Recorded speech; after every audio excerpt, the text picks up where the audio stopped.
কনকনে শীতের রাতে নদীর পাড়ে বারবিকিউ শুনতে কেমন যেন একটা উইন্টার উইন্টার ভাইব চলে আসতেছে না? একটা মানে শীতের আমেজ লাগতেছে না? তো আজকে হঠাৎ করে প্ল্যান হয়েছে যে আমরা সবাই মিলে নদীর পাড়ে বারবিকিউ করবো। চলেন সেই ভিডিওটা আপনাদের সাথে শেয়ার করি। হঠাৎ করে আমার হাজব্যান্ড বলতেছে যে চলো আজকে আমরা বারবিকিউ করব। তারপর আমি বললাম ঠিক আছে, তোমার যদি ইচ্ছা হয় চলো করি। তো সে আমার ভাইকে কল দিল। আমার ভাইকে কল দিয়ে বললো চলো আজকে আমরা বারবিকিউ করব। আমার ভাই ওইগুলো শুনলে খুব বেশি এক্সাইটেড হয়ে যায়। তারপর সে বললো ঠিক আছে ভাইয়া চলেন তাহলে করা যাক। তারপর দুজনে মিলে গেছে বাজারে বাজার করতে, মানে বারবিকিউ করার জন্য মুরগি, মশলা, সস যা যা লাগে মোটামুটি সব কিছু তারা বাজার থেকে কিনে নিয়ে আসছে। কিন্তু কিনে তো নিয়ে আসছে, তাদের তো আইডিয়া নাই বারবিকিউ কীভাবে করতে হয়।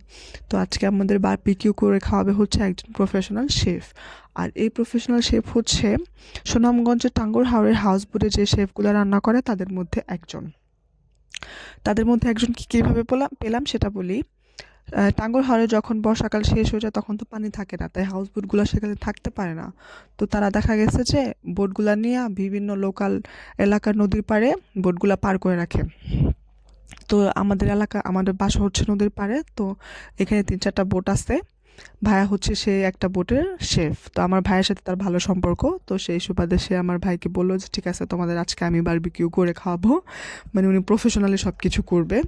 ভাইয়া শুধু আমাদের বারবিকিউই করে খাওয়ায় নাই, প্রফেশনাল হোটেল স্টাইলে পরোটা বানাই দিছে, মেয়োনিজ বানাই দিছে। মানে আজকে পুরো দায়িত্বটাই ভাইয়ের উপরে আমরা দিয়ে দিছি। আর এই বোটগুলা হচ্ছে নারিশা পশ্চিম চর নদীর পাড়ে আছে। আপনারা যদি কেউ ঘুরতে চান তাহলে নারিশা পশ্চিম চর নদীর পাড়ে এসে তাদের সাথে যোগাযোগ করতে পারেন, কারণ তারা লোকাল যাত্রী টাত্রী নিয়ে দেখা গেছে একদিনের জন্য বা যে কয়দিন থাকতে চায় সেভাবে ট্যুরগুলো দেয়। তো আপনারা যদি চান তাদের সাথে যোগাযোগ করে এই হাউসবোটগুলোতে ঘুরতে পারেন।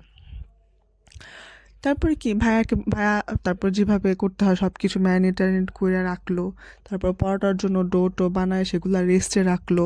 তারপরে হচ্ছে আবার মেয়োনিজের প্রসেসে চলে গেল, মেয়োনিজ বানাইলো।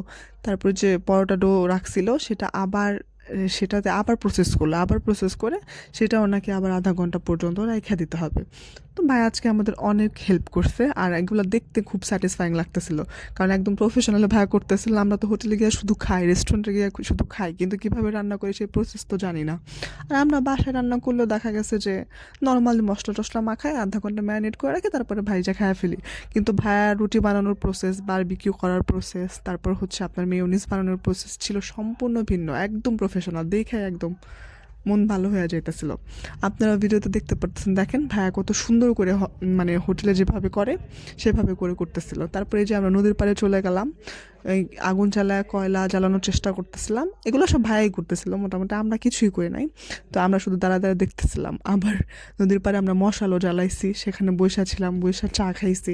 নদীর পাড়ে ফিলটাই অন্যরকমের ছিল, দেখতে খুবই ভালো লাগতেছিল। যদিও রাত্রেবেলা নদীর ভিডিওটা আসতেছে না, বোঝা যেতেছে না যে এটা নদীর পাড়।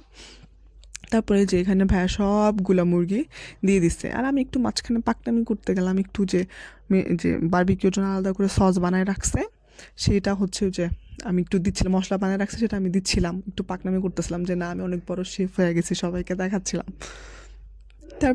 তারপর সবাই বসে গল্প করলাম, রান্না বান্না করলাম, শেষ করলাম। এই যে এখানে প্রায় বারবিকিউ শেষ, তাই ভাইয়া সবগুলা বারবিকিউ তুলে নিতেছিল।